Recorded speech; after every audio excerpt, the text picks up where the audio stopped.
Hola chicos, bienvenidos otra vez a los talleres de historia de talleresencasa.com. Esta vez vamos a hablar de culturas del occidente, especialmente de la cultura griega o de Grecia. Como ya lo hemos visto anteriormente, lo que voy a hacer primero es ponerlos en contexto, para eso les voy a dar la ubicación. Grecia se desarrolló en el Mediterráneo, en la parte sur de la península de los Balcanes, entre el mar Egeo y el mar Jónico. Grecia está constituido por tres elementos o por tres partes de Grecia. La primera es la Grecia continental, que se desarrolló en la península del Peloponeso, la península del Ática, entre Etolia y Tesalia. La segunda es la Grecia insular.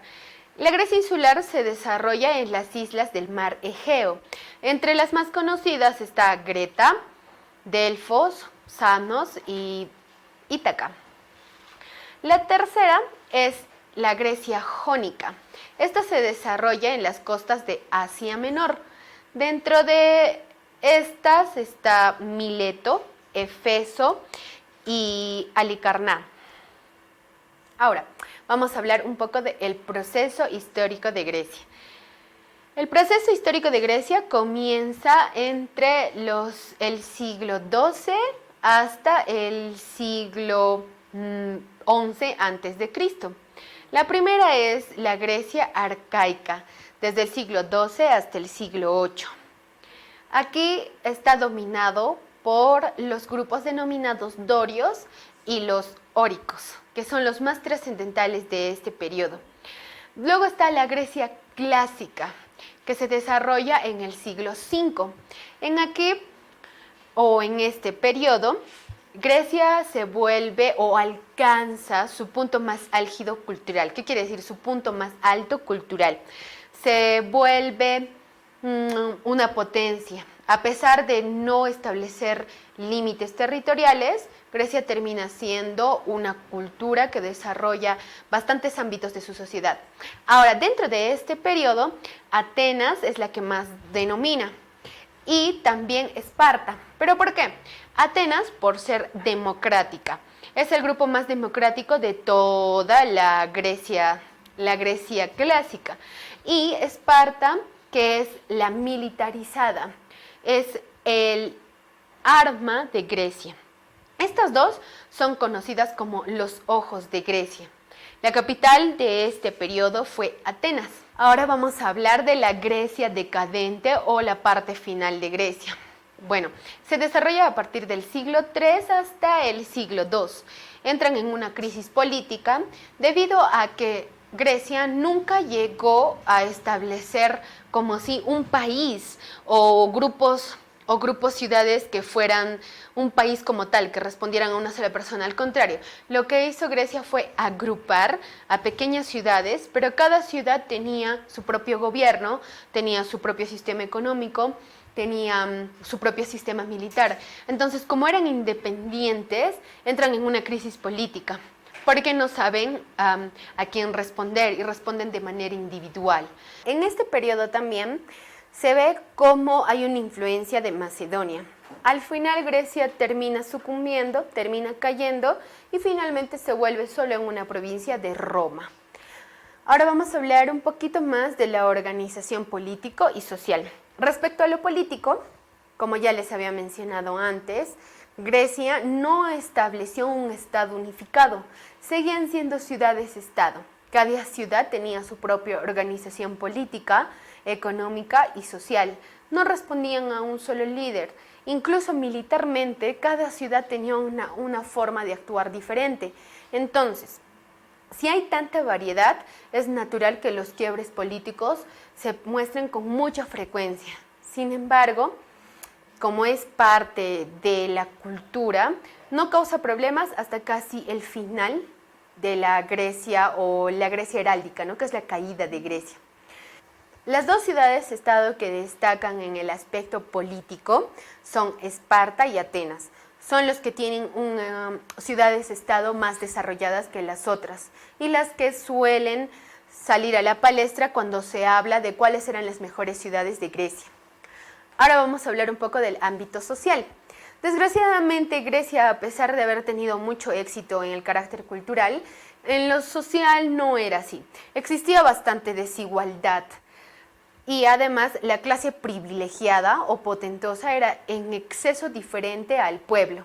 Entonces tendía a hacer que su pueblo sea reacio a ser gobernado por sociedades altas, demasiado clasismo en Grecia. No había un intermedio, una faz entre un poblador pobre y una clase potentosa. Entonces empiezan a existir diferencias y existe el desorden social. No se desenlaza en una guerra civil, pero sí existen bastantes contrariedades entre el pueblo y la clase gobernante.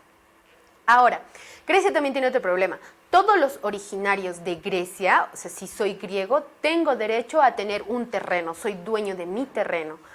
Pero si, digamos, yo era una persona que venía de fuera de Grecia, no tenía derecho a la propiedad privada. Es más, probablemente trabaje siempre para alguien que sí tiene derecho a una propiedad privada, pero no se me da a mí ese favor. Ahora quiero que conozcan un poco de las expresiones culturales de Grecia. Es muy ampuloso hablar de las expresiones que los griegos han aportado a la cultura en general, porque como saben, son ellos los que desarrollan la mayoría de las ciencias. Pero vamos a hablar de unos cuantos desconocidos para sacarlos a la luz y algunos que sí deben conocerlo, como la mayoría de los pobladores o de las ciudades. Lo primero es hablar sobre la ciencia histórica en Grecia. Uno de sus representantes era Heródoto, que es conocido como el padre de la historia. Él nació en el año de 1482 y escribió los nueve libros de la historia. Ese fue su aporte más trascendental para la historia escrita. Ahora, también está Tucídide. Él escribió la historia de la guerra del Peloponeso. Luego, entre otros de los escritores, podemos encontrar a Jenofonte, quien escribe sobre las guerras helénicas, las guerras de Anabates, que tratan sobre el ascenso al trono de Artajerjes II. Dentro de las expresiones también está la arquitectura, que solía ser sólida, sencilla, elegante y armónica. No era muy ampulosa como en otras culturas, eran bastante elegantes de hecho.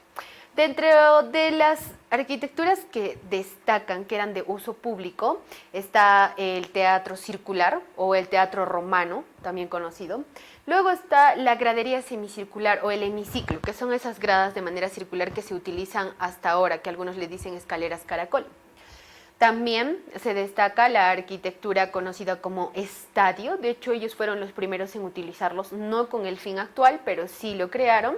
Y luego están los hipódromos, donde se hacían las carreras de caballos, no las actuales.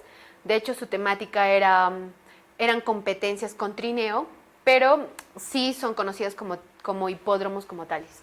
Ahora, dentro de las religiosas o de la arquitectura religiosa destaca, por ejemplo, el Partenón. Es una de las arquitecturas más hermosas que ha subsistido hasta ahora y está dedicado a la diosa Atenas y a la diosa Deméter. Otra arquitectura de carácter religioso es el templo de Poseidón de Celidonte, que también es otra arquitectura magnífica que ha sobrevivido en su mayoría hasta la actualidad. Ahora, la arquitectura tiene estilos en Grecia y estos se dividen en tres. El primero es el estilo dórico, que significa que son columnas sin base y que la parte baja, o sea el capitel, tiene una forma cuadrada. Ahora, la segunda es el estilo jónico.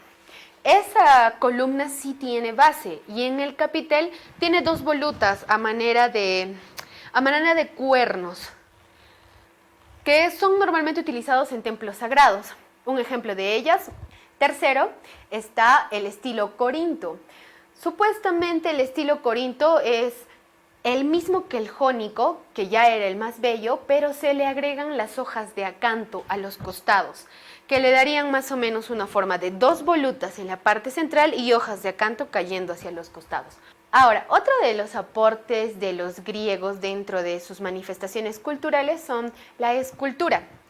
Ellos han tenido escultores mundialmente conocidos, de los cuales ahora solo vamos a mencionar 4.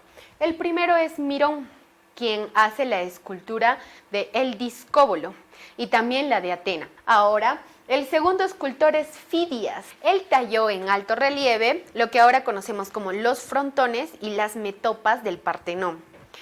El tercero que vamos a mencionar es Polícleto. Él fue el que estableció las proporciones ideales de la figura humana.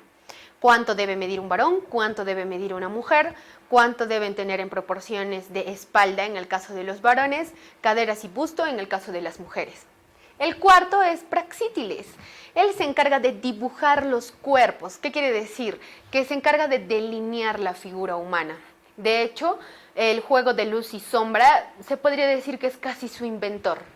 Otra de las culturas occidentales es Roma. Roma se desarrolló en la península itálica, entre el norte y el sur de las montañas de los Apeninos. Otra de las culturas occidentales es Roma.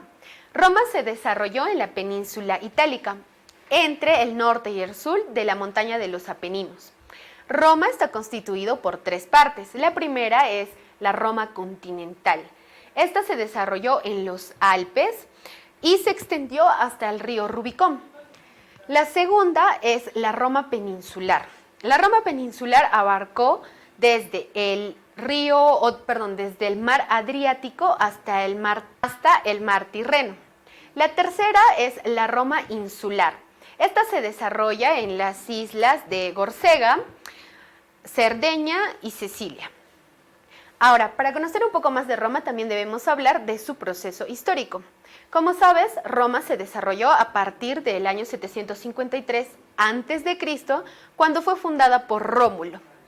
Y su periodo de decadencia o caída se consideró en los años de 1473, cuando comenzó la conquista del Imperio Romano por Occidente, que finalmente se fue extendiendo hasta que el imperio cayó por completo. Ahora vamos a hablar sobre los periodos históricos de Roma. El primer periodo es la Roma monárquica, que se desarrolla entre los 753 a.C. hasta los 509 a.C. Esta es la parte inicial, la parte formativa. ¿Qué quiere decir?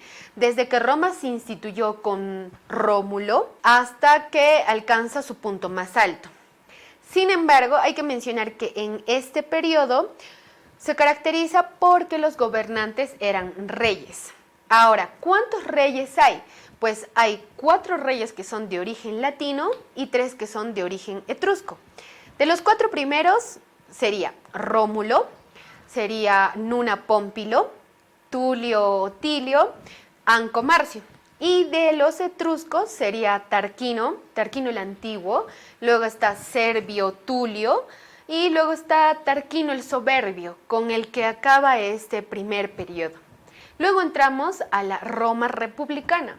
La Roma republicana es desde 509 a.C. hasta el 27. En este periodo ya no gobiernan los reyes, ahora gobiernan los cónsules. Entonces, como gobiernan los cónsules, se reorganiza el sistema político de los romanos y se estandariza con 3 diferentes cámaras. ¿Qué quiere decir? Que hay 3 formas de gobierno. Aparece el Senado, luego está la Asamblea y finalmente está el Magisterio. Estos 3 son los que gobiernan durante todo este periodo a Roma. Luego está el tercer periodo histórico, que sería la Roma imperial. La Roma imperial comienza en los 27 a.C. y concluye en los 476 después de Cristo. Durante este periodo está el apogeo romano. Y aquí ya no hay asamblea, ya no hay magisterio, ya cesaron, los senadores salieron. Ahora, ¿quiénes gobiernan? Gobiernan los emperadores. Roma reside bajo un solo poder. Como residen bajo un solo poder, ellos adquieren el carácter militar, el carácter económico, social y político. Por lo tanto, el territorio se consolida. La política se hace nítida y se hace clara para todo el territorio romano. Y también la economía se estabiliza. Ahora, ¿quiénes son los emperadores que destacan de este periodo histórico? Pues están Augusto, están Rómulo Augustino, que al final es destronado por Odoacro, que es el rey de los bárbaros erulos. ¿Por qué es destronado? Resulta que Roma para ir conquistando territorio, necesita de la ayuda de los bárbaros y los contrata. Sin embargo, cuando ellos conquistan por los romanos los territorios, al final ellos tienen que cobrar un sueldo por su trabajo y los romanos se niegan a pagarlo, o en tal caso el trato no es justo. Por lo tanto, los bárbaros empiezan a atacarlos. Entonces, como su nombre lo dice, son bárbaros, arrasan muy rápido con las personas, con el gobierno y empiezan a conquistar bastante territorio. Esto marca la caída de Roma. Ahora necesito que conozcas un poco más sobre las expresiones culturales, puesto que Roma es uno de los que más ha aportado en tema de letras a la humanidad. Así que vamos a conocer un poco de todo ello. Dentro de sus expresiones culturales está la historia. ¿Ya? En la historia vamos a hablar de 3 personajes que no son muy conocidos, pero es necesario que ahora sepas quiénes son. Por ejemplo, el primero es Tito Livio. Tito Livio es conocido como el mejor historiador. Él escribió la historia de Roma. ¿De qué trata? Él escribe cómo se fundó Roma, cómo se desarrolló Roma y su momento del apogeo en el que fue escrito. El segundo es Tácito. Tácito escribió los Anales e Historia de Roma. El tercero es Plutarco. Plutarco es un historiador griego moralista. Él escribe Vidas paralelas y Obras morales, una perspectiva de cómo se comportaban los romanos y cuán moral o inmoral eran sus actos. Va marcando la trascendencia de sus narraciones por algunos eventos un tanto escandalosos que se desarrollaron en Roma. Ahora, el segundo aporte más importante de los romanos fue el derecho. Ellos aportaron a través de las 12 tablas del derecho romano. ¿Por qué es tan importante? Porque estas 12 tablas reunían en sí algunos cánones con los que se desarrolló la jurisprudencia a través de todo el mundo. Estas tablas contenían términos de igualdad y estaban basados en la razón, en la justicia. Era un derecho humanitario y era un derecho generoso, sí pensaba en su pueblo. Ahora, este derecho estaba orientado para la propiedad privada, para la familia, para el gobierno y para la economía. Entonces desarrollaba ampulosamente el derecho, servía para todo. Estas 12 tablas fueron el ítem o fueron el punto álgido del derecho y fue el aporte más importante que se heredó a la humanidad. Ahora, la tercera expresión cultural de la que tenemos que hablar es de la arquitectura. Los romanos, como hemos venido viendo, son casi la conclusión de la etapa, o sea, han aprendido de las anteriores culturas, tanto de la egipcia, de la mesopotámica, como de la griega. Entonces, dentro de su arquitectura, tienen patrones culturales que han heredado de estas anteriores. Una de ellas es que ellos utilizaron la rueda. La rueda les ayudó a construir columnas y capiteles de mayor altura y elegancia. También han utilizado el arco, la bóveda y la cúpula, que se heredaron de Mesopotamia, como ya les había mencionado antes. El material en el que ellos trabajaron o desarrollaron mejor la arquitectura fue en piedra, en ladrillo y finalmente utilizaron hormigón y cal a manera de ensamble de toda su arquitectura. Entonces, chicos, eso fue todo por la sesión del día de hoy. No se olviden que esto es talleresencasa.com y los espero en la siguiente sesión.